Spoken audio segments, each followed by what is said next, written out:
All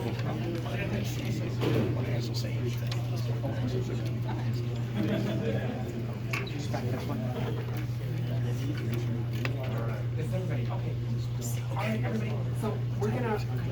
Everybody up. Come on, guys. Okay, so we're gonna go into Kathy's office. Hopefully they'll let us in. Louise from the union is gonna ask to speak to Kathy. She's probably not here, so we're gonna ask to speak to our district director, who will hopefully come out and we can implore them to talk to the representative about signing on to Medicare for all. Okay. All right? Yep. In a perfect world, we'll get that thing packed. We're going to be stuck out here, but we get close access to the door. We'll have a great picture of all this jam packed. Standing room. Totally.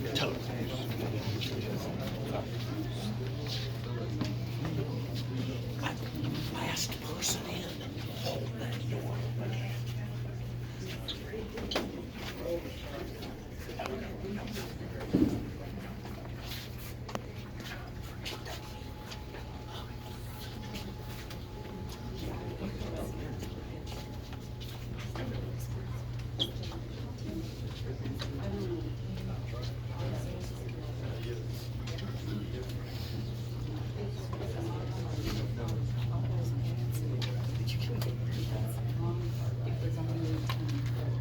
I'll let you go in. I think it's getting full. So any more in here.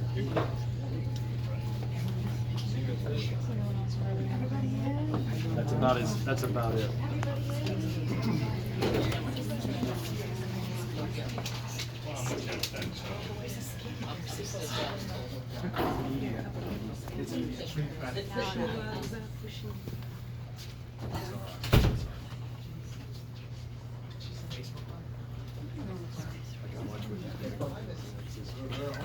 You can say it too, right? Now we're doing that.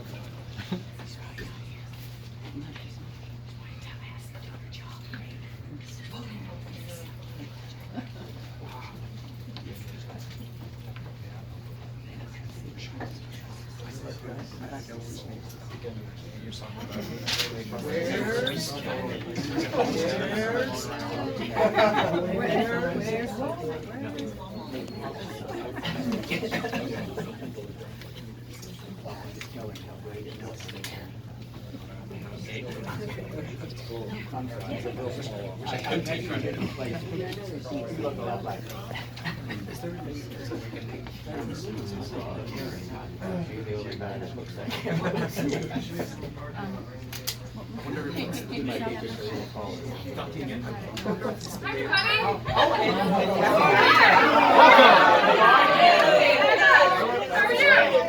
Wonderful. How about you? So I'd love to invite you back into the office, but my office is not this big. So is there a chance to maybe, there might be more room out here. Sure, wherever there's more room. Yeah. We're very happy that you came out to talk to us. Yeah. So thank you. Yeah, thank you. Thank you for coming over. Yeah, a few folks screwed out here so we can get the congresswoman some space.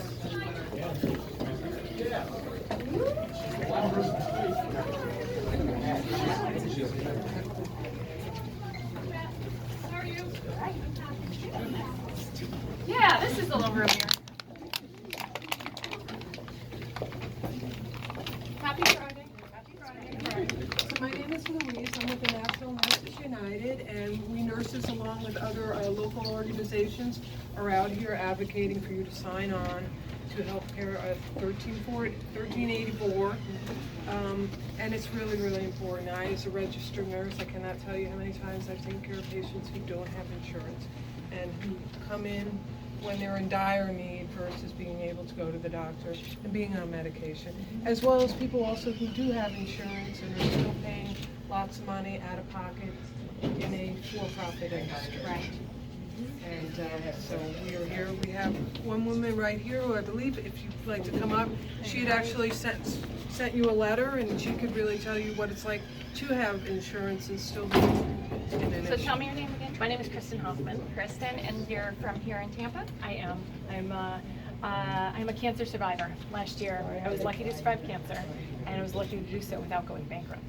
However, it was not without its struggles with my insurance company.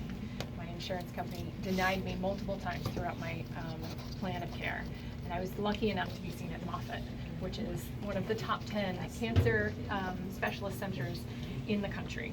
And my oncologist had to fight my insurance company, and she had to compromise with my insurance company. The plan of care she wanted for me was denied several times by doctors who were making money on the side by denying these claims. A pediatrician, an ER pediatrician in a different state denied one of my treatments to get the bone marrow supplemental drug that I needed to keep my white blood cells going. And what was one of the things that, this was really interesting, this is the first time I've met her, what was the one thing that the doctor said that people who would not be denied? I talked to their financial advisors, right? And I'm a federal employee and I get options on my health care, unlike many people with employer health care. And I asked which insurance company should I use in order to get the plan of care that my doctor prefers.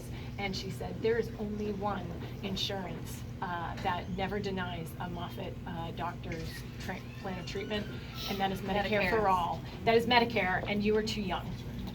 So I'm lucky as a 40-year-old, as a veteran, as a mom to be here today, and to not be bankrupt and destitute by the max out-of-pocket that was needed. But so many people aren't that lucky, and we need Medicare for all to cover everybody, to expand it, to improve it, and to save lives. Yes. Well, thank you for sharing your story. Thank you.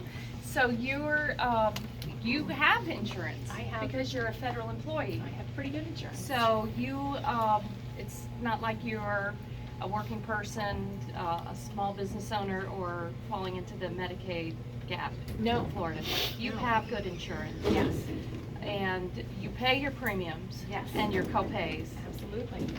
And then you got a cancer diagnosis. Yes. And you thought, Oh, wow. that certainly your insurance would pay for your care. That's the bargain. And certainly being seen at Moffitt that I would have the best care. Right. And that I wouldn't have to compromise on that care. But I think Medicare for all gives our doctors the freedom to do what's right by the patient. And it's a sin that our doctors are having to compromise with a business on what to do to save lives and to do it in the best manner. And we need this bill to provide freedom for people. My husband was a small business owner. He couldn't compete well because the employees he wanted needed health care, and he couldn't provide it at a good price. And so that leaves you with very few options in this competitive, market. It's good for small business. It's good for human beings. It's good for doctors and the patients. And I really implore you to sign on. And this was a really great, typical story in the United States of America. And she came here today, we've never met before, but I was I hear that all the time from patients, so please. Anyone else want to share it? Can you explain why you won't sign on to the new bill where you, in the previous, you did sign on to Medicare for all? What made you change your mind and not sign on to it? So, one of the reasons I ran for Congress in the first place was to ensure that everyone across this community, across the country, has access to high quality health care. Free at the point of service? And Free I've co-pays, fought, deductibles, and I've- premiums? yes, and I've fought consistently every day to ensure that we have universal health care in this country. And it's not easy in the state of Florida. I serve on the Health Subcommittee and the Energy and Commerce Committee that has oversight of all of the, sorry about that. That has oversight of all of our health agencies, CDC, the NIH, so everything we're doing in cancer research and medical research, and then oversight of Medicaid, Medicare, the Affordable Care Act. And I remember very well that the day coming home in August after we finally passed the Affordable Care Act in the House, and people were bussed in from all over the place to say, no, this is going to wreck our health care, it's going to wreck it. But in fact, what the Affordable Care Act did was provide a lifeline to millions of Floridians. There are now, Florida has more folks that rely on the Affordable Care Act than any other state. It improved Medicare, it closed the donut hole, it ensured that if you have a pre-existing condition, you cannot be discriminated against. Yep. It said if you have a child, they can stay on your parent's plan till age 26. It says that insurance companies now cannot rip you off entirely and take the profits and pay their CEOs and executives high, exorbitant salaries. Most of the money has to actually go to healthcare. So what I would like to do to move to Medicare for all, or Medicaid for all, is to begin to reform yes, there's a proposal as well to provide a pathway for those who are uninsured. So you signed on to a single payer bill, then now you don't believe in single payer.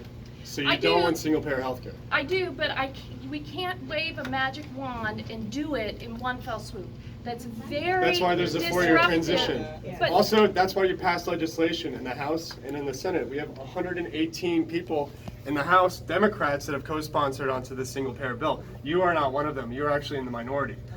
that's because it's not. We all know what the Affordable Care Act is. You don't have to explain what that is to me. There's still 30 million people without health insurance. With all due 40 million respect, you didn't underinsured. answer my question. Yeah. You didn't. You just gave Why? a lot of facts. Why not I sign Why want not? them Here's to know why. Here's you why. I'm signed happy on to answer. to a single payer HR 676. It's not- But it's now not a you're not perfect- willing to sign on to this Because new HR it's 13. not a perfect bill, and I think there are other What's wrong with it? I think what there are do you find other wrong with it? pathways What is to wrong with universal care. What's wrong with I this? think the transition period is way too fast. I think we've got We to did be it in 1 very- year. How long 50 did we years ago. How long How did we many people implement? have to die before we get real health care in this country? Well, I fight day in and day out to ensure that folks across this community in this country have health care. In fact, if you go back and you watch after Trump was elected and they brought the bill to repeal the Affordable Care Act and devastate Medicaid. And remember, Medicaid in Florida, or most of the children in this state are disabled neighbors and seniors in skilled nursing care. And their bill was to rip all of that away. I was your representative on the front lines in a hearing that lasted about 28 hours, fighting, standing up to President Trump and the Republicans on my committee so that they didn't take that away. So you have to, I believe in universal care, and this is one pathway to getting there. And I want to work with you because I don't think it's the perfect pathway. I think sometimes it scares people that have private insurance, which is not perfect, but for many people, they like their private insurance. I hate my insurance. I hate my insurance. I love my doctor. I hate my insurance. Look, But I want you to, and I want to talk with you more. we've There heard are this some line folks- from every there- single but let me tell Democrat you that what I doesn't heard. sign I on had to a this town bill. hall Like, meeting in the Jimmy Kidd Library earlier this week, and a number of people came and sat down with me one-on-one who are on Medicare, who are very afraid that if we move to Medicare for all, it's going to hurt their Medicare. they're afraid it because of won't. disinformation and It's propaganda. That's That why we have work to do. That's why we have work to do to talk to people to make sure that we don't do something that's going to take away their health care. And I'm afraid that this bill is not. Medicare for it's all not won't perfect. take theirs away. I agree. I agree with the goal, and I want to work Then with sign the you bill. to get to universal care. Representative Castor, Jim Walsh from Food and Water Watch. How are you? I'm well, thanks. We're strongly supportive of this proposal, and as an environmental group, that's not something you typically hear people say. But one of the reasons that we support this is because we're facing right now a climate crisis where we need to rapidly phase out fossil fuels. In doing that, we are going to have many workers in the fossil fuel industry who will be displaced and in urgent need of healthcare as they transition to the clean energy economy, which will create tremendous job opportunities and is already creating tremendous job opportunities. But but why we support this pathway is because we already have this program in place It is the best health care plan that you can have in this country. Absolutely. And we can rapidly transition everyone onto it because it's already in place. If it works for people who are 65, there's no reason it shouldn't work for people who are 64 or 63 or 55 or 45. And I don't know a single member of Congress who has ever said, I am not going to support this because it's not perfect. Everything goes through the sausage factory, and you've got to support stuff at some point in time. And right now, we have a clear pathway to ensuring that we have a just and equitable healthcare system that will support a just and equitable transition to clean, renewable energy. We strongly urge you to look at this bill and support it because it is necessary for ensuring the health and well-being of everyone in the United States. I agree. Yes, sir.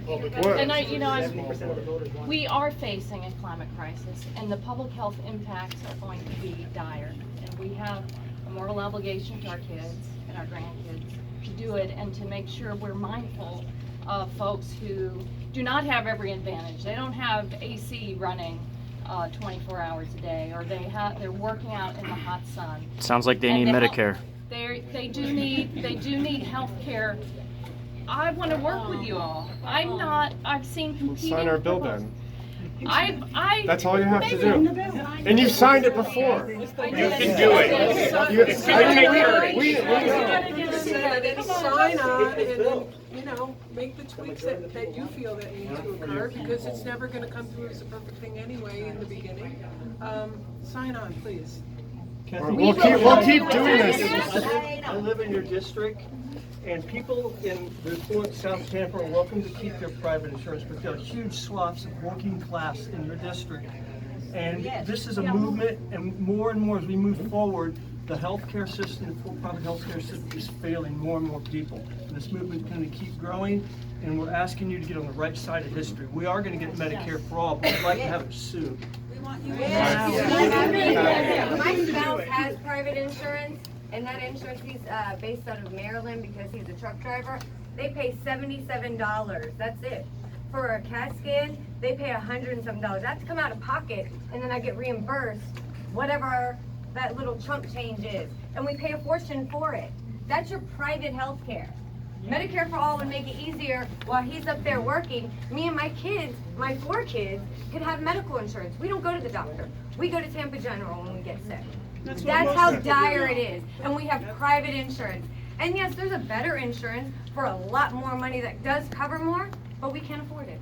Access does not equal health care. And that's what happens. We have 40 million people who are underinsured, where they have a health plan, they can't afford it. It's catastrophic, and when that catastrophe happens, when you're 40 years old and you get a cancer that shouldn't happen until you're after 65, this is what happens to families and how they go bankrupt. You shouldn't be lucky to survive and thrive in the United States of America. Every other industrialized nation in the world has universal health care. Yes, we need universal health care. And to do it immediately and quickly as possible so that no other administration can interfere with it in the interim.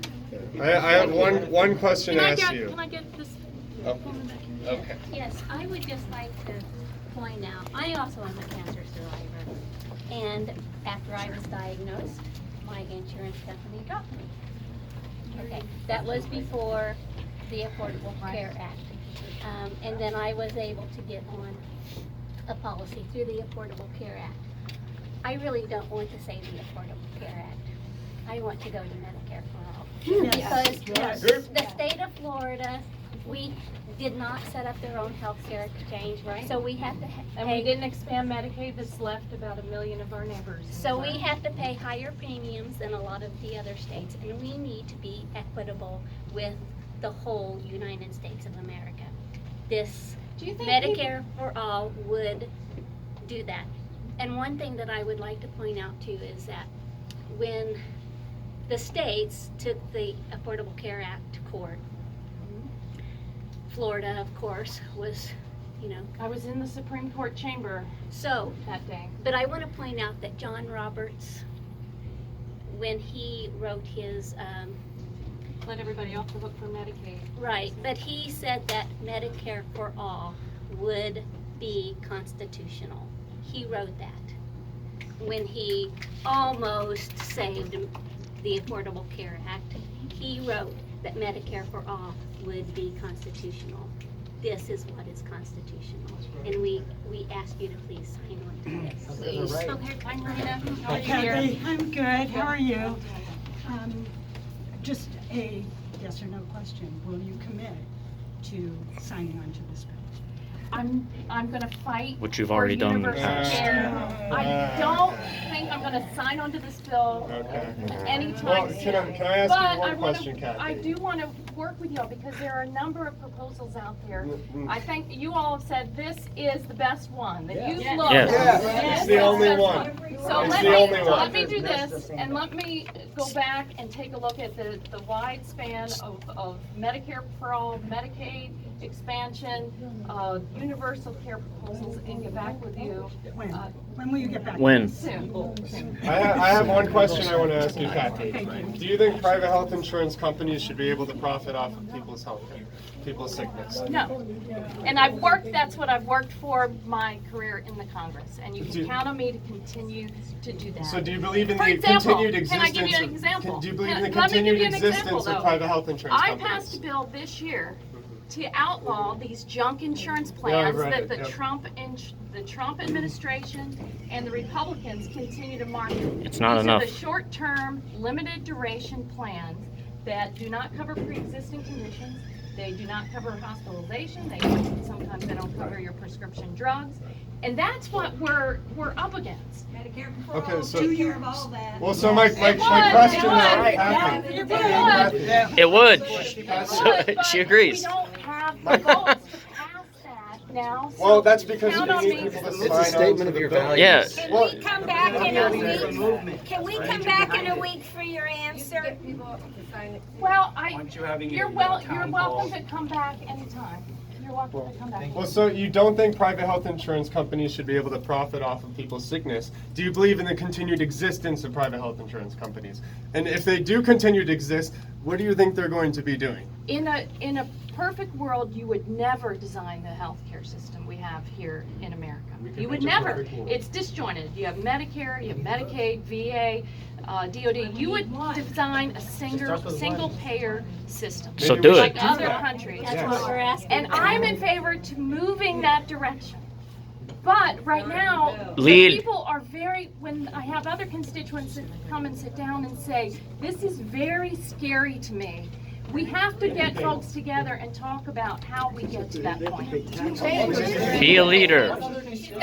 Besides being immoral to make money on the backs of sick and dying people, do you believe practically that it's impossible, right, to contain the cost with private insurance companies? Isn't that the reason that the price continues to skyrocket? Because it's a for-profit system, right? As long as it's a for-profit system, how will we ever be able to contain the cost? I think you're right. I think we have to do better. We have to do better. Maybe Medicare for all. Maybe this bill is the way. Yes. But there are It is. I have an 11 o'clock appointment, but let me just say thank you very much, everybody, for coming out here. I value what you do and what you believe in. I have one more thing Well, for you, thank you for ma'am. coming out here today. Please sign the bill. This is information about the bill, and behind it are a number of letters from your constituents. Thank you. Who are in support of Medicare for all. One other quill in my quiver, I'm a veteran. And as an Army officer, we were taught to lead by example. And we are putting it on you to be our leader, to represent us, and to lead by example with the Florida delegation and sign on to HR 1380.